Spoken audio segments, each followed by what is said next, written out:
What up, everybody? What is good? Welcome to the Damn Dude podcast. Damn, dude. Damn, dude.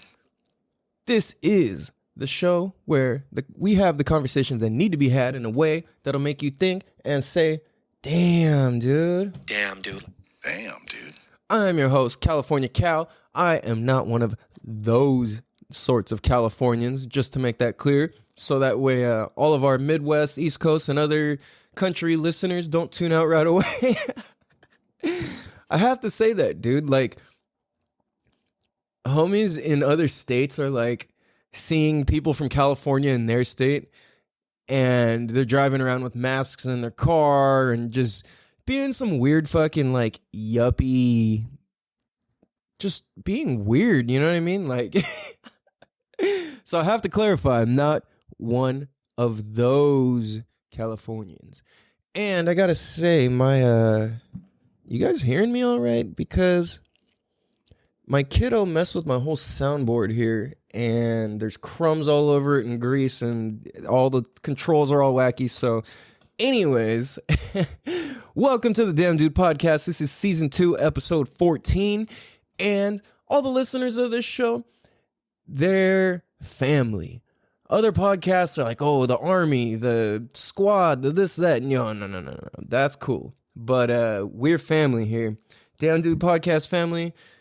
We are, all the listeners of this show are people who stand for good shit, who are on a path of creating a doper and better life and deepening a further sense of self-understanding for themselves. So that's basically what this show boils down to, is this show helps and allows us to deepen our connection and understanding with ourselves. It furthers our self-understanding. As well as we're here to help educate, impact, and entertain. I am nobody special. I'm just some regular dude who happens to have some fucking cool insights, and I can answer some cool questions. I've realized that why that makes me that guy is because I have the ability to take complicated and deep emotional things and boil them down to make them make sense in a way that's very understandable and practical. So, like I said, oh, and you know what's cool is today's the 14th, February 14th, 21. No, 22. I literally wrote the wrong year in my book. It's February 14th, 2022, and that means it's Valentine's Day. So this is episode 14 on the 14th, which is pretty fucking cool. Now, happy Valentine's Day to those of you guys who celebrate it and care about it and all that. I could give two shits about Valentine's Day. It's completely made up and this and that and share love and this and that.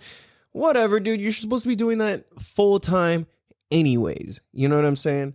So we've got some really good topics for you guys today. So first, I'm just going to start by saying, because what we're going to get into is intentions, how to set them for what we really want, and what are the steps we can take within ourselves, right? Some shit like that. So before that, no. Where am I going with this? So, I know what I was going to say. So it's kind of interesting. As far as Valentine's Day, I'm like, whatever, you know. Now, I feel like for me, I'm in no position to be in a relationship. I don't want a relationship. I don't want none of that shit. But I was thinking about it, and I was like, dude, well, when would I, and what intention would I set if that's what I was looking for? And what I realized was that I haven't built myself to the point where I'm attractive to the type of woman that I would want to be with. Like, does that make sense?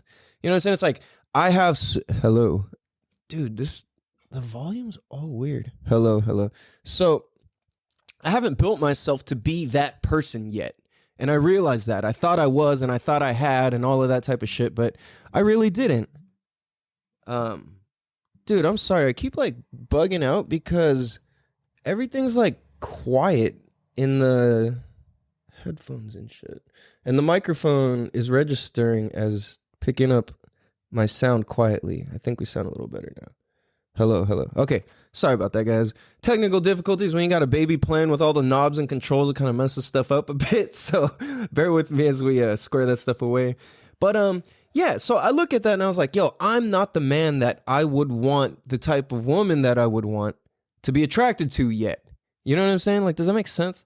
I hadn't thought that through very much, but I was like, wow, I have so much work that I need to do before I'm open to that at all. You know what I'm saying? And that's a long, long ways down the road, if ever. I don't even know if I ever want that. So this is, and I say all that because that's kind of just a practice of intention. So shout out to my topic plug.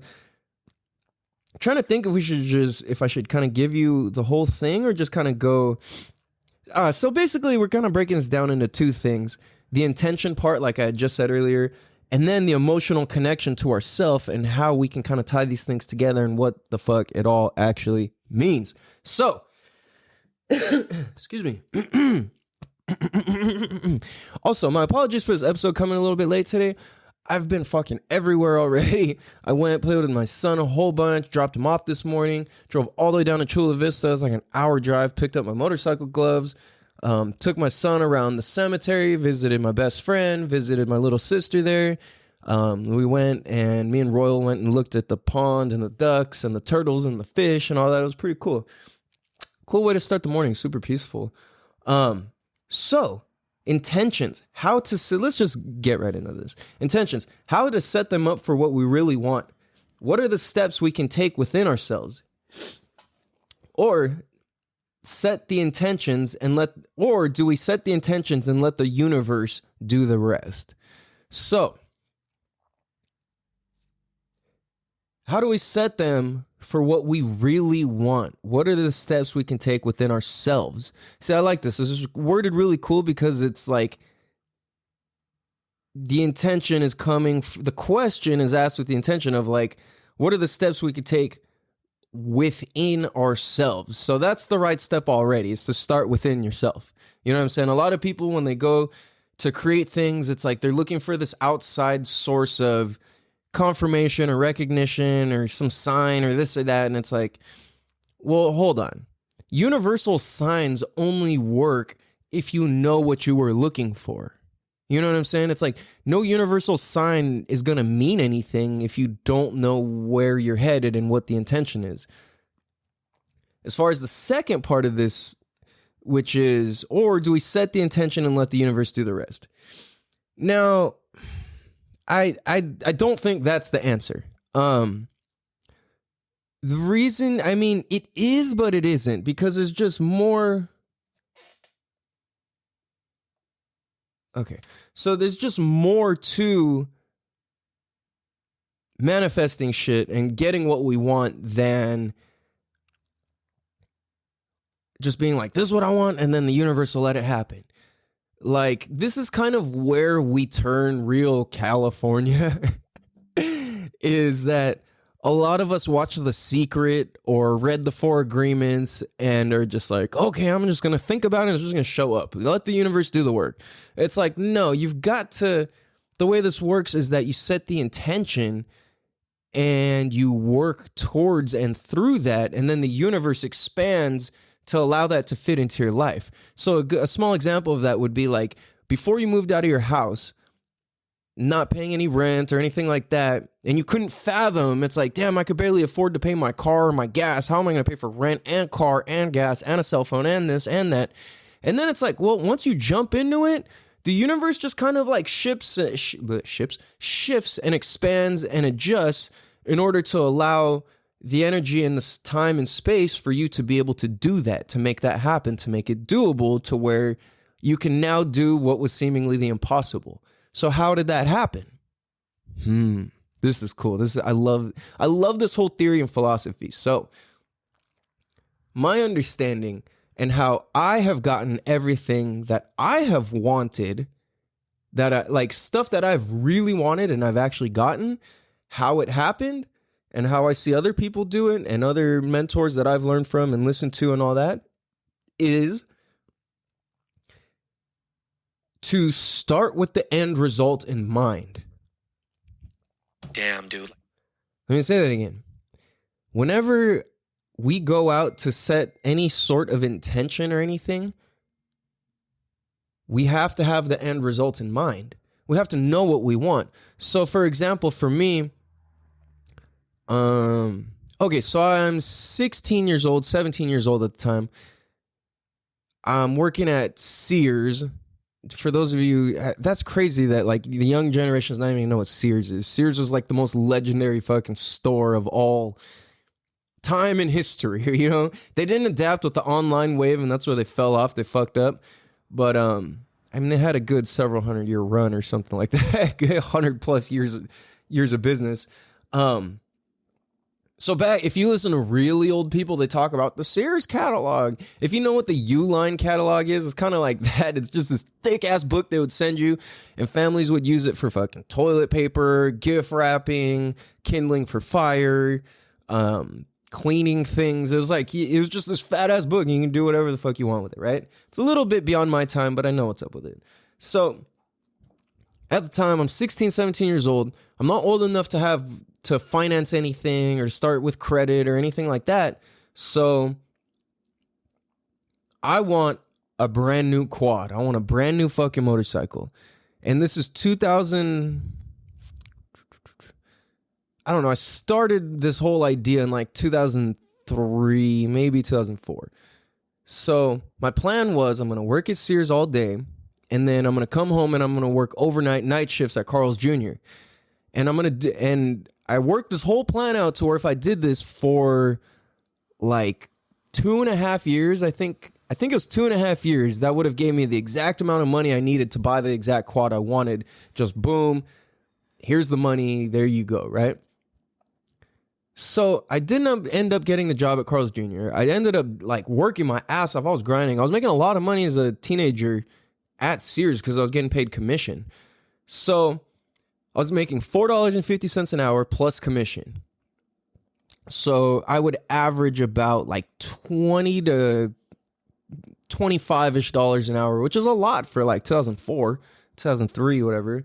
So I'm working, and I have the end result in mind. I have the quad. I have fucking pictures of it printed everywhere. I literally wrote out a whole parts list of all the parts I wanted. I'm literally like looking at it online every single day. I'm looking at magazines of it every single day. I created what I wanted, what I intended on having, my intentions. My intentions were to get this quad no matter what. I'm going to do this all legal. I'm going to do this all correctly, and I'm going to work for it. So once I decided that's what I'm getting, that's the color, that's the year, I bought a 2005 and 2004, and that felt boss as fuck already, you know. So I got a 2005 YFZ 450, and those came out in 04. So I wanted the next years just for the kinks to be worked out. You know, first year's models can have issues and whatever, but this is like groundbreaking technology, dude. A 450 race quad is fucking beast, dude, because they were like walking on Banshees and like all these crazy fast bikes in the first place. I was like, that's what I want, dude. Electric start. I couldn't even believe that, dude. Like, I've had street bikes I had to kickstart. So this was like fancy. It had lights, all the electricity, everything. It was boss, right? So I have the end result in mind, and every day I'm like just doing whatever to work towards that. Every day to work towards that. So you take the plan, or you take the final goal and you reverse engineer it. You find out what it takes.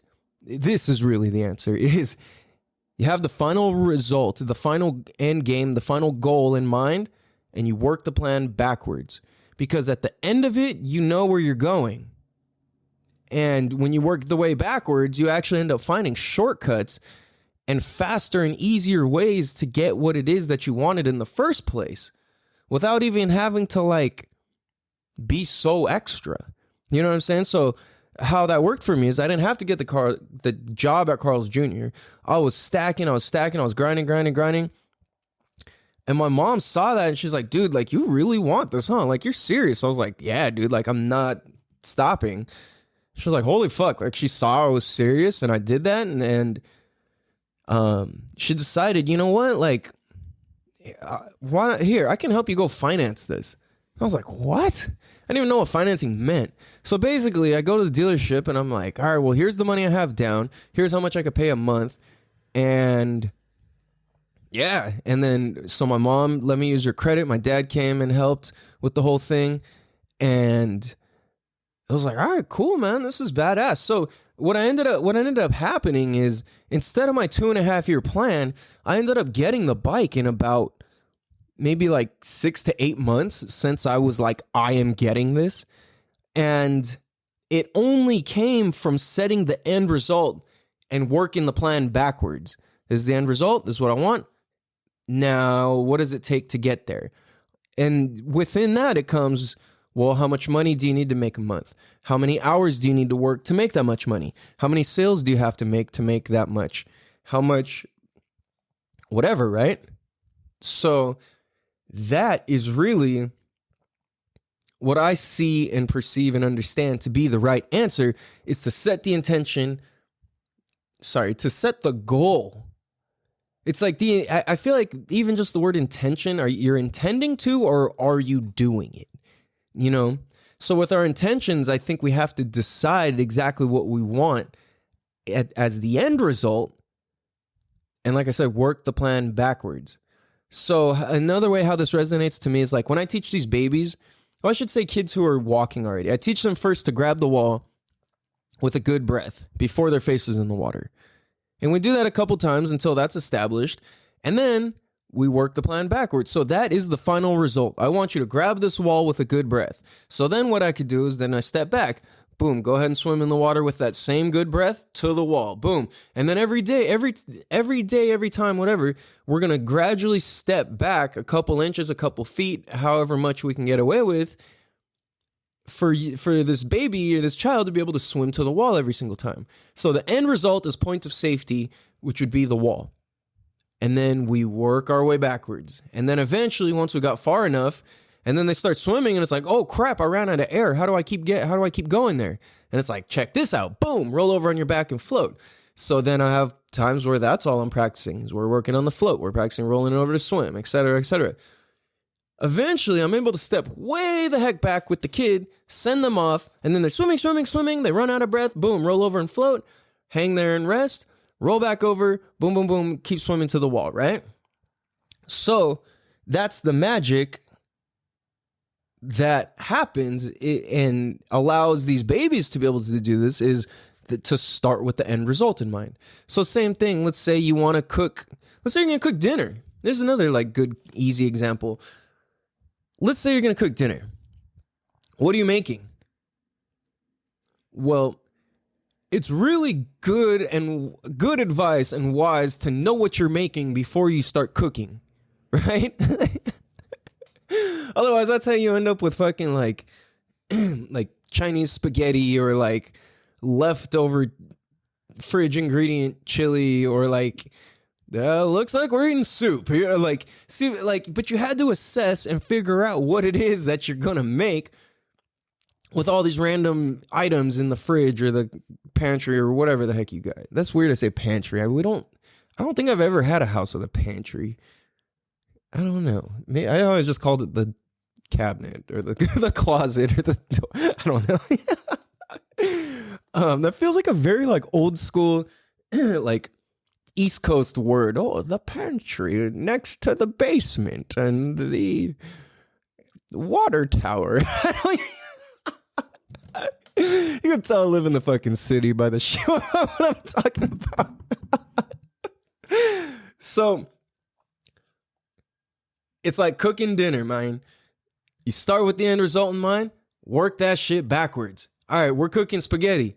All right, well, what's going to go in the spaghetti? Well, we're going to use noodles. We're going to use fucking... If you're Chinese, then it's like... It's funny because this is like a bunch of cultures have their own version. I want to say white people make like fucking casseroles. Every culture has their thing where it's like, oh, this is the clear the fridge dish. So Chinese spaghetti is just all the shit from the fridge that's left over and whatever in spaghetti. And it's like, I've eaten spaghetti with fucking Chinese spaghetti with rice, broccoli, fucking tuna beef. Oh, that was disgusting. I wasn't happy with that. I didn't make that one, by the way. Fucking broccoli, corn, lettuce, like romaine lettuce, salad, maybe some leftover duck or something. It's like, whatever the hell's in the fridge, you chop it up, put it all together, sauce the whole thing, and it's all just sauced, textured sauce, like food that with the sauce all over it. But sometimes it's really fucking good. So my point is, though, is got to figure out what it is and work the plan backwards. It's that simple.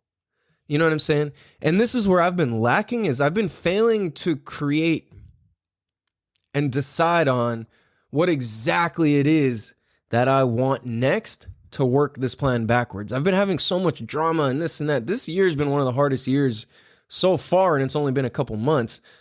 And not even a couple months, only halfway through February. Excuse me. So when we decide what the fuck it is we want, the world will start expanding and shaping and reshifting to fit to allow that to happen. That's what it means by letting the universe do the work, is that, okay, like you have to trust that when you take on being able to afford something new, be able to create something new, whatever it may be, the universe, you have to trust and allow the universe to expand and do its thing and shift your life and kind of rearrange some of the pieces so that way you can actually make that happen. And once you decide on something, and if you think about this, the power, I think I've spoken about this before, the difference between choice and a decision, choice keeps options open, which is very powerful and very useful and helpful. At the same time, a decision means to kill all choices. Decide. Think about the word side, pesticide, homicide, genocide, suicide. Side means to kill. So when you decide, means you've killed all other options. So once we've decided on what we want, then we get to choose what routes we use to get there. So it's kind of the same thing as that example of driving from California to New York. If you know you're going to New York, it does not matter how the fuck you get there because you've decided on where you're going and now you're making choices on how to get to that decision. Damn, dude. Damn, dude. Boom. Ooh, that's dope. You see, you get what I'm saying though? Like, I hope that makes sense. Because once you've decided, you're getting there, you're going there. You know, now sometimes when you've decided something and life, the universe, whatever fucking reroutes you, that's sometimes the universe interfering in ways to keep you safe and to keep you protected and to be like, all right, well, that wasn't going to help you with your plan the way you thought it would have. You know what I'm saying? So sometimes there's stuff like that that's beyond us and we can't really do anything about it. But what happens is when life derails us from what it is that we've decided on, you've still decided on it. So that means you're still moving forwards to that end goal, to that option, to that final piece of what it is you've decided that you are getting and obtaining and achieving and accomplishing. Yeah, I mean. So, like, that's pretty dope, dude, because that means we have the power to choose and decide. And we have the power to choose and decide if certain intentions are choices or decisions. Because those are important to know whether we're making. A lot of times, if we just make things off a choice, it kind of stays open to different options. But when we've decided, like, if it's not it, it's not good enough. And we got to keep going until we get that. You know what I mean? So, have the end result in mind. Live it, feel it, smell it, taste it, picture it, whatever the hell it is that you do or you want or you're trying to do or whatever. Picture it, feel it. That's the end result. That's what you want. Now, what actual practical physical steps do you have to take to get there? And there's a billion choices every day within all of those. But once you've got that decision, make the choices to reach the decision. Damn, dude. Damn, dude. Boom. We're going to take a quick break. We're going to be right back. Damn, dude. Damn. What up, everybody? We bike. Again, this is season 2, episode 14. Valentine's Day special. Valentines. So, emotional connection. How to create a healthy connection within ourselves, especially if we started disconnected since childhood. When starting from square one and developing emotional connection to yourself, how do you go about it without it triggering automatic response like fight or flight? It's not till we have a profound and true understanding of ourselves emotionally that we can really connect with someone else. None of it can start without awareness. Damn, that's dope. So, yes, I agree.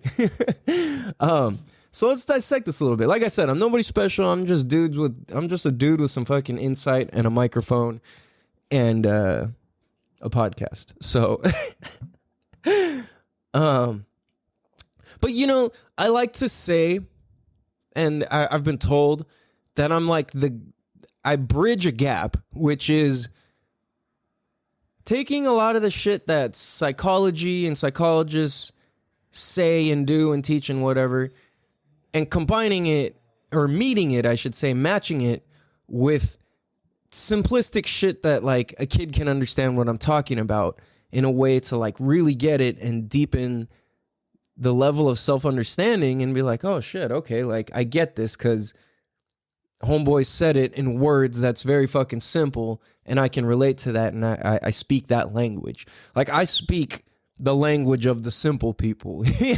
I really make it my goal to use small words on purpose. I like to do my best to only use words that I actually know what they mean.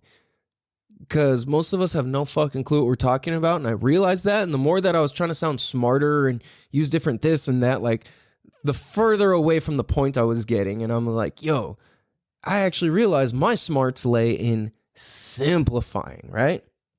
So how to create a healthy connection within ourselves, especially if we started disconnected since childhood. Well, you know, it's interesting. I think most of us start disconnected from childhood. Or I should say we start incredibly connected. Then as we learn things, we become more and more disconnected. And then we kind of grow up, we get older, and then we challenge everything that we were taught. And then we come back and we're like, well, part of that was right, but I'm going to do it this way. Excuse me. And that's fine, you know what I'm saying? But so that's what I guess kind of my point is, that like we kind of go through levels in our maturity and everything, and our growth and our age of connected, disconnected, connected, disconnected.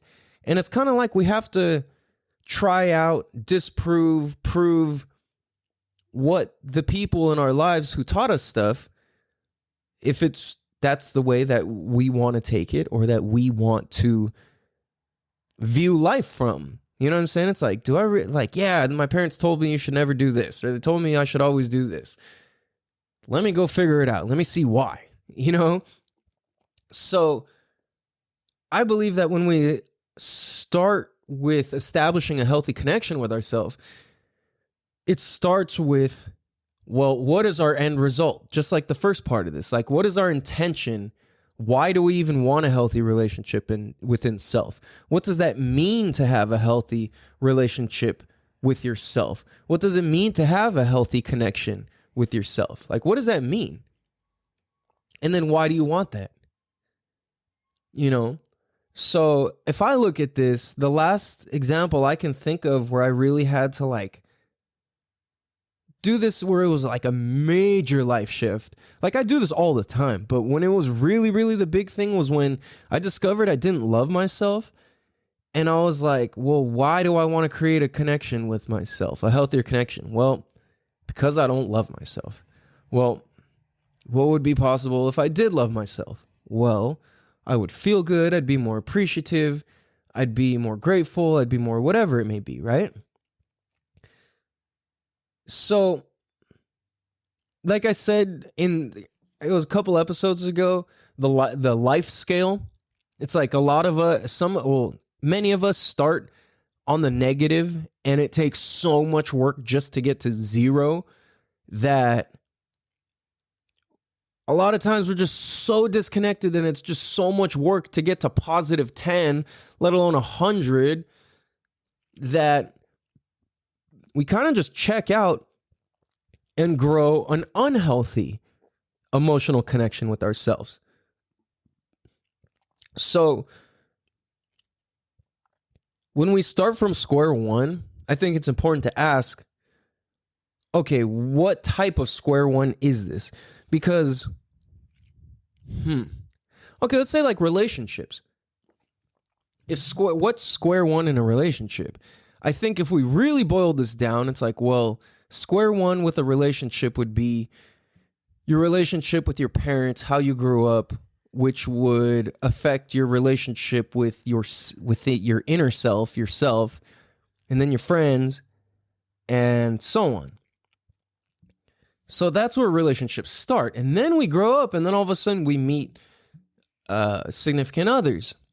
And okay, cool. So how do you have a relationship with your significant other?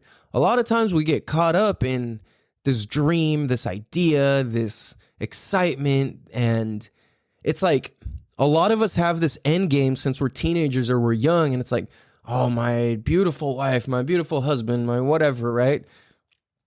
And then we get that without being told and taught and sold the dream of, yo, you got to give yourself a diamond ring. You got to put a ring on your own internal finger first before you accept a ring from somebody else, or you give somebody a ring in your last name or whatever, right? So, like I had read from this earlier, it's like, it's not till we have a profound and true understanding of ourselves emotionally that we can really connect with someone else. None of it can start without awareness. So this is why I look at it, it's like, well, why do we want an emotional connection, and what does that mean to you? You know what I mean? Like, what does it mean? So I think that with relationships, oftentimes because Disney movies and this and that, the American dream, the white picket fence, the two kids and a dog and whatever, all this shit, we are sold on that and that's our intention. And then once we get there, we're like, okay, now what? Because every day you're not flying around on a magic carpet in the clouds. You know what I mean? It's like, fuck, like, man, like my partner complains or stinks or this or that or whatever, right? And that's not the beautiful fucking on a magic carpet ride. It's a whole new world, shining place, and never knew. Na na na na na na na na na na. And if that was every day, that would get kind of. I mean, I would love flying around on a magic carpet in the clouds, but the song I could do without. And I would want to start doing other stuff. You know what I mean? So, if you look at it like that, well, shit, when you do get into this perfect relationship and you are flying around the cloud, and then it's like you're flying around the clouds for a year, and then all of a sudden you're like, I'm not flying around the clouds anymore. Like, what's going on?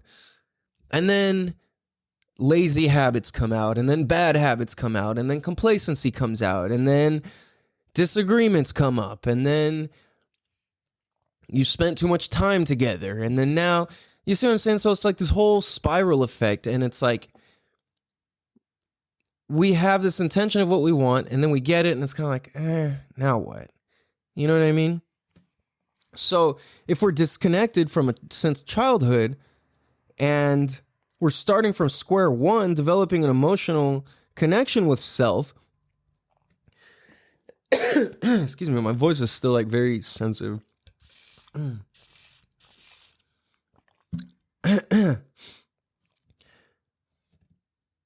How do we go about deepening this emotional connection with self without triggering automatic responses like fight or flight? Now, I think this kind of goes a couple different ways at one time. When it comes to deepening the emotional connection with ourself, I in my experience and everything I've observed is that you have to get emotionally triggered. You have to get triggered by whatever your fight or flight response is or isn't. You're going to be tested because every time we level up in life, there's a test. And fortunately and unfortunately, life will keep retesting you on that matter until you've actually learned it. And once you've actually learned it, it still keeps testing you. So the best that we could do is to become a master of these tests, become a master of what it is that we intend on doing. You know, whatever it is that we set out here, whatever goal it is we set, we can make the choices emotionally to get there. Does that make sense? Damn, dude. That made sense to me.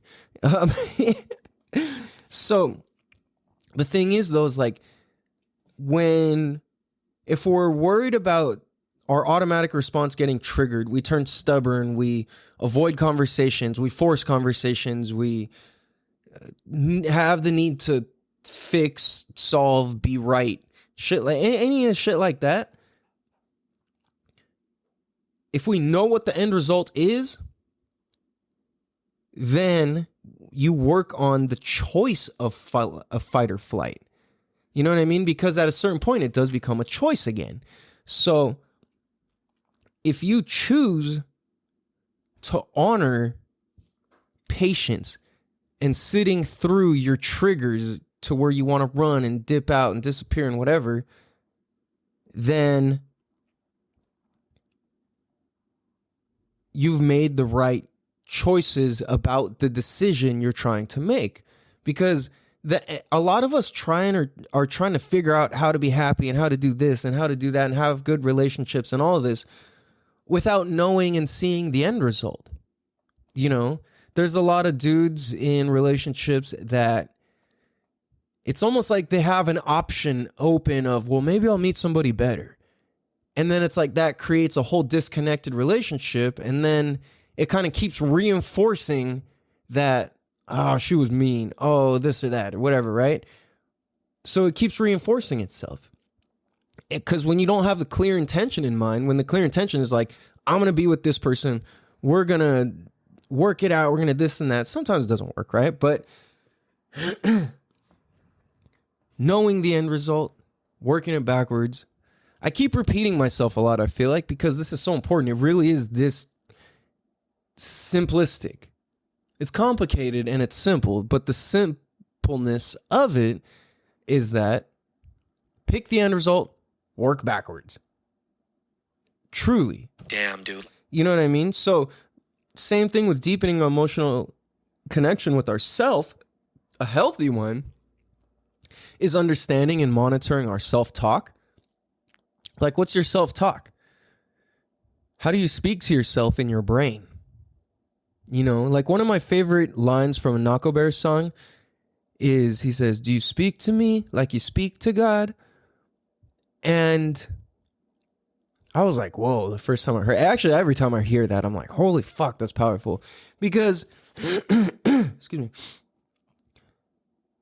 And he says, like, with all the loving and the understanding and perfectness of where you are, I think that's what he says after that.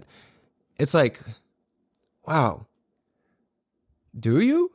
See, this is where it goes a step deeper is, do you speak to yourself like you speak to God? You know what I mean? Damn, dude. How do you speak to yourself? Do you speak to yourself like you're a piece of shit? Do you speak to yourself like you're a peasant? Do you speak to yourself like you're a fucking king? Do you speak to yourself like you're a God? Do you speak to yourself like you are God? Do you speak to yourself like you have love for yourself? Do you speak to yourself like you have inquisitiveness about yourself? What's your self-talk? When you spill something, what does your brain say? If you knock something over, what does your brain say to itself? You have full control over what that is. Now, again, I highly, highly, highly, highly, highly recommend the book Fearvana. That's one of the best books I've ever fucking read in my life, dude. Like, It's just so good. The author is Akshay Nanavati. He's a badass motherfucker. Go follow him on Instagram too, by the way. Badass motherfucker. Like, easily one of the most badass human beings on this whole fucking planet. Happened to write a book about how to be one of those people and why he is like that. So 100% go get that book. Because that book, for me, holy fuck, dude. I contributed to so many understandings that I've learned and levels of peace that I've found with myself, or public speaking, or dealing with others, or facing my fears, or shit like that. Because a big thing that I learned from that book was how to monitor and how to what do you call that? I can't believe what am I, dude, what is the word I'm thinking of? I don't know. How to relate to my own inner dialogue. Like, that book taught me the skills to train my inner dialogue. And once I started training my inner dialogue, I'll still fuck something up and be like, oh, you fucking idiot. And then I literally in my head, or sometimes out loud, I like to talk to myself a lot. I'll be like, no, Calvin, you're not an idiot. You just knocked that over. That's fine. And then I have a laugh with myself, and then I fucking carry on. And then I feel better. But it's like these little, you idiot. Dumbass. I don't know if your inner voice is like that, but mine is. And it's trainable. It's fully trainable. That subconscious voice is completely trainable. Now, that voice is what allows us to be dope people or not. You know what I'm saying? Because your self-talk dictates whether you're a positive or negative person. Damn, dude. Straight up and down, Chinatown. That's what dictates whether you're a positive or negative individual or not. What do you say to yourself? Because it's who you are and what you do behind closed doors when nobody's looking and nobody can hear you. That's who you are. So, in your own brain, when you knock something over and nobody's looking, what do you say to yourself? How do you respond to yourself? How do you treat yourself? Do you treat yourself like you are a child of God? Do you treat yourself like you are a miracle? Do you treat yourself like, damn, my body is my temple and this is my life and this is my well-being? Do you treat yourself like that? Do you speak to yourself like that? And if not, then it's time to adjust. You know what I mean? So I believe that when we start training our subconscious and our inner voice, I mean, to me, I believe we've got multiple inner voices. And it's just supposed to be that way. So the thing is like, I think it's very, very important to understand, how are we speaking to each one of them? Or how are they speaking to us? And do you accept it?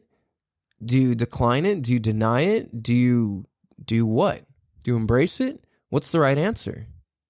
You know what I mean? So developing a healthy connection with self is know what direction you're going, why you're doing that, and what the point is. And then secondly, what is it that you're trying to do? And nextly, how are you talking to yourself about it? Because how you talk to yourself about it is how you talk to the next people about it. And so on and so on and so on. Because if my inner talk is, hey, you're not like, fucking idiot. Oh, you know what? You're not an idiot. You just made a mistake. All right, cool. Now when I go out and I'm at the bar, I mean, you're rarely going to find me at the bar, but if you find me at the bar for some reason, it's not like you can't ever find me there. It's just very rare. Like I don't really drink. So anyway, if you're at the bar, sorry, the fuck am I talking about? Oh, got it. Sorry. So let's say I'm at the bar or a restaurant. Let's say that. And somebody knocks something over and spills their drink on me. My inner dialogue is going to dictate how I treat that person, How I speak to myself is going to determine whether I punch this dude in the face, whether I'd be like, you fucking idiot, whether I'd be like, bro, you fucking dumb shit, or like, hey, fuck you, homie, what's cracking? Or if it's like, oh, dude, like, you good? Like, you know what I'm saying? Shit, it's all good, bro. Like, or am I going to handle it like, hey, run your pockets, homie. These fucking shoes are expensive. This shirt cost me whatever. Make somebody pay me on the spot? That's like some old school club shit in San Diego. It's like if somebody spilled something on you, you had to give up all your money to make it right, or catch the fade in the bathroom or back in the alley. So that's true, dude. I've had homies do it. I haven't had to do it, but that shit was real. So anyway, how I speak to myself and how I relate to myself dictates whether I get in a fight or not because somebody spilled something my way. Or it dictates, hey, I just made a new friend. Or it dictates, hey, I understand that accidents happen, and just because you spilled a drink doesn't make you a fucking idiot.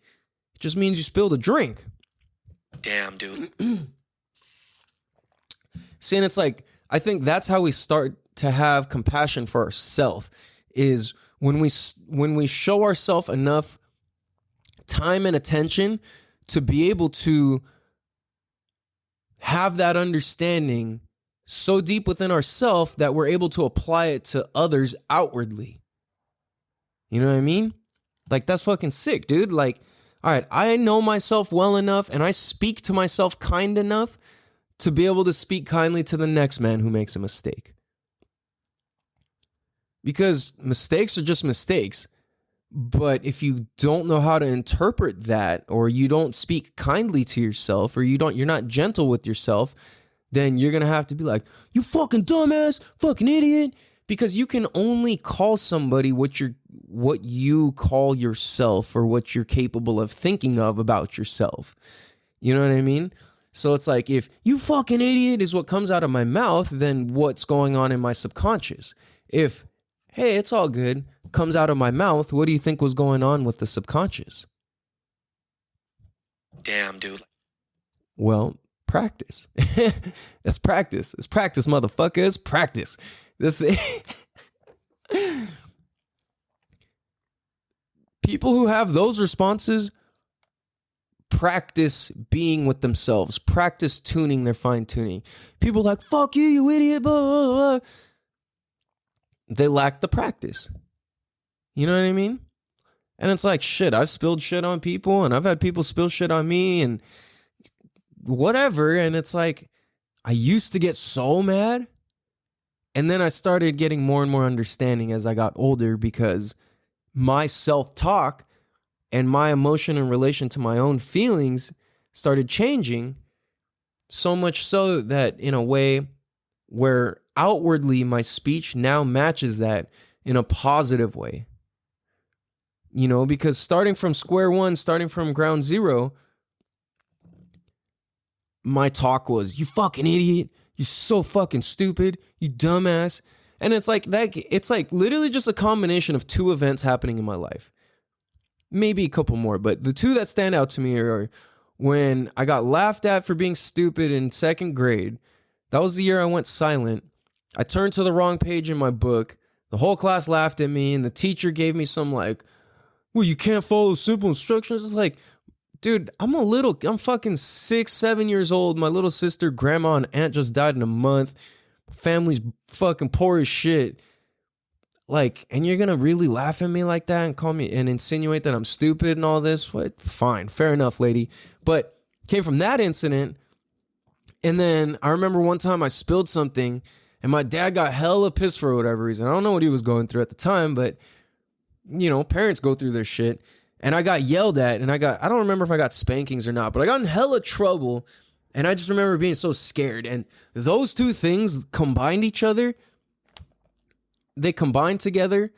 and it equaled my subconscious thoughts of, you fucking stupid ass.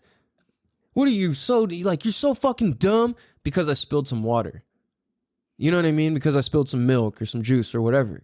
That doesn't make you fucking stupid. It just means you fucked up. And there's a big fucking difference. You know what I mean? It's like, well, clean it up. It's all good, you know? That's what I say. It's like, oh, don't cry over spilled milk. Like, what are you going to do about it? Just pick it up, clean it, you know? Like you might be a dumbass if you spilled it and you just fucking left it to stink and rot. Like, that's another story. But thing is, the act of knocking something over and spilling something, it happens. It doesn't mean that you or I or anybody's stupid. Somebody crashes something, somebody fucking signals without looking, somebody does whatever. A lot of times they just don't know better. It's just ignorance rather than stupidity. There's a big difference. So when we can grow that awareness with ourself internally and our self-dialogue, speak to yourself how you would say a prayer to God, speak to yourself how you would speak to a newborn child, speak to yourself how you would speak to precious plants growing that you want to raise healthy, speak to yourself like how you would speak to somebody holy or godly or something like that. Like, God is us. We are God. Like, it's all inside of us. You know what I mean? Whatever you believe in or whatever, it's like you can try and do whatever. I'm just gonna say that as is, because that's powerful on its own. If you don't get it, then flip the words to a way that it makes sense for you. This isn't some crazy religious shit. Like, what I'm saying though is that you can deeper your connection with your own emotions, feelings, and goals by simply adjusting the way that we speak to ourselves. So consider it. Just start by observing and then go in and start cleaning it up. And by the end of the day, you realize, holy fuck, I called myself an idiot like 75 times. And there was no real reason for it. Or a lot of these things I was going to call myself an idiot for, I didn't even make the mistake yet. I almost made the mistake and I stopped and I still called myself an idiot. And it's like, no, that actually made you smart for about to make the mistake and then stopping and catching it. You know what I'm saying? So when we adjust our talk and our inner dialogue, that is some truly healthy ass shit. Telling you guys, start adjusting the inner dialogue. It only helps. It only grows. I work on mine daily. And this is also why I started practicing gratitude every single fucking day. Writing it in a book, saying it before when I wake up, go to sleep, all that, because it matters. I want to speak to myself how I speak to God. And I want to speak to others that way as well. Hope you guys have a beautiful day. Much love. Peace. Damn, dude. Damn, dude. Damn, dude. Damn, dude. Damn, dude. Damn, homie. In high school, you used to be the man, homie. The fuck happened to you? Go talk to yourself nicely. Love you guys. Much love. Peace.